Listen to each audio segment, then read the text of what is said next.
Arcane Season 2 First Impressions is a series in which I share my worthless opinions of the show that everyone else has already watched. I'm going to talk about what I like about each episode, followed by personal critiques if I have any. Some housekeeping before we proceed. Understand that this is coming from the perspective of someone who's never played League of Legends and knows nothing about the lore. I've also sequestered myself from any discussions people are having about Season 2, so this is all fresh to me. Anyway, now's your chance to turn tail and run if you haven't seen the episode before, because from here on out, I'm gonna be spoiling things.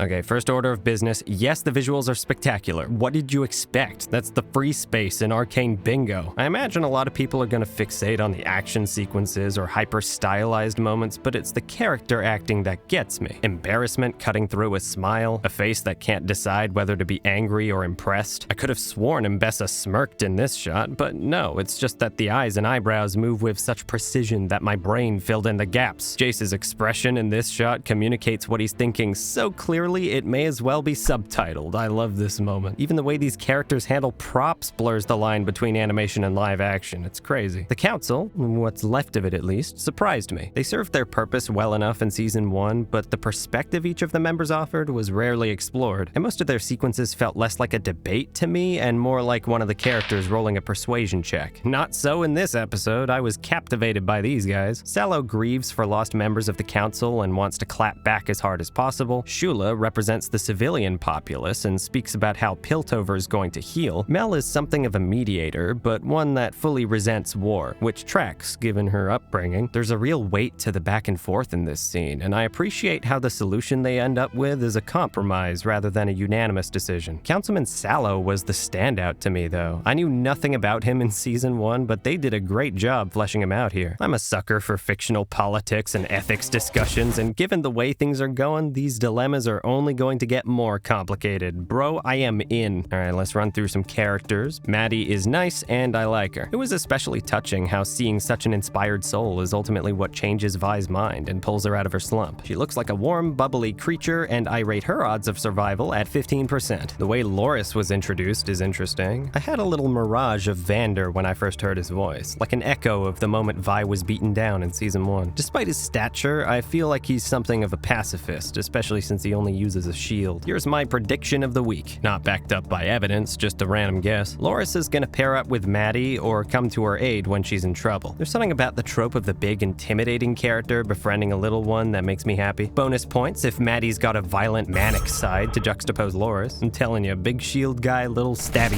Jace doesn't say a lot in this episode, but there's a lot going on with him. He took a pretty strong stance against Hex Tech weaponry in Season 1, especially after the incident, so it's interesting how he arrived at the conclusion that they might be necessary on his own. And Victor's, you know, it's a bit difficult to say at the moment. I can't really tell if he's interfacing with a divine being, about to become one himself, or clearing the second floor of Aincrad. His terminal illness is probably not a concern anymore. Yippee. Humanity? Control over one's own body? Who needs that when you have the Hex Core? Rennie leading the attack on the memorial was a nice touch. It reinforces how any one character, regardless of how minor their role was before, has the potential to become a major threat if left unchecked. I was also just happy to see that the death of her son had lasting consequences, because that kind of personal vendetta doesn't vanish overnight. Mbessa is a subtle presence in the episode. She mostly just observes the other characters, absorbing information like a sponge. It's like she's taking inventory of the people around her to figure out how they could be useful, or I guess to be more precise, recruited. It could also just be because it took a bit for them to arrive at the scene, but the relative ease with which her crew dispatched the Shimmer Boys suggests that they could have stepped in at any time. That might be intentional. Helping out from the beginning might have reduced casualties, but waiting until the last possible second is like saying, "We saved your lives, therefore you can depend on us." Arcane has always excelled at making its fantasy world textured and believable, and a big part of that is the care given to the environment. Like this fountain. I love how I can see how the contraption works. It's not just decorative though, it's also used to supplement the dialogue. The petals swirl and the wind chimes rattle to accompany Caitlyn's anger and grief rising to the surface. But the exact moment she mentions Vi, the vents close and the petals settle. It's a lovely way to visually communicate how Vi is an emotional anchor for Caitlyn, and how the mere subject puts her mind at ease. Speaking of Caitlin, definitely the star of the episode for me. She's carrying the world on her shoulders, and I'm glad they really took the time to develop that. Again, the acting animation is what makes it real for me. It's all the muscular tension and little involuntary jolts in her face as she tries to maintain composure. And yeah, when she finally broke down, I got a little teary-eyed. She wants vengeance against Jinx. I mean, join the queue. But even though the setup is there, this doesn't exactly feel like a conventional revenge plot to me. It reads more like she holds herself responsible and redirects that anger toward Jinx as a way of coping with the guilt. One thing that came to mind was something Grayson said. Begs the question, young Chairman. What are you shooting for?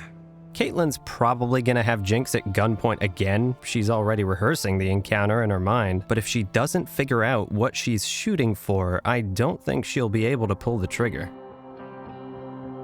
Capping off the premiere is the Heavy as the Crown sequence, which is so good it's downright hazardous. Shot and edited to perfection with just enough mystery so as to not tip its hand. And the image casting on the face? Schmauzow. There's something about the way Arcane choreographs the edit to the music that never fails to give me chills. If science found a way to extract the hype I was feeling during the gear up sequence, it would become an illicit substance. I am so ready to see these guys in action. Let's go. This could just be a me thing, but I found the constant dipping to black near the beginning a bit uncomfortable to follow. I understand the intention of communicating panic and disorientation, but in execution, I think the rapid cuts when Rennie gets part of her mask ripped off is a more effective example of that idea. The logistics of this explosion felt a bit weird to me. I didn't really have any predictions about who in the council would survive, but I was pretty confident that Mel was a goner, given she seemed to be directly in the path of the missile. However, I do think there are some things worth noting here. For one, there's a decent amount of distance between the table and the window. Second, the table itself is relatively intact, which implies the missile went past it rather than through. Third, Jace actually comments about how he emerged without a scratch despite being inches away from Victor. That makes the missile sound less like an explosive and more like a shell filled with projectiles. You know, like a certain someone used to make. Then again, the chemicals in the rocket look an awful lot like those in Jinx's grenades, so Look, explosions are unpredictable. Physics are weird. It happened off screen. Don't worry about it. It's fine. Man, I didn't realize how much I missed this show until I saw the jukebox do its thing again. It feels great to be back. The fact that this show can pack as much as it does into its runtime without feeling rushed or bloated is unreal. Even the critiques I mentioned don't really bother me, they're just things I noticed. Given the whole episode was focused on the Piltover perspective, perhaps episode 2 is gonna be all about Zaun. Look, regardless of what they do, I'm here for it. Not gonna lie, I wasn't originally planning to cover Arcane on this channel, given I never touched on season 1. I'm glad I changed my mind. My tear ducts are ready to go. Anyway, that's all I got for this one. Catch you later. I'm never rolling a die for a video again.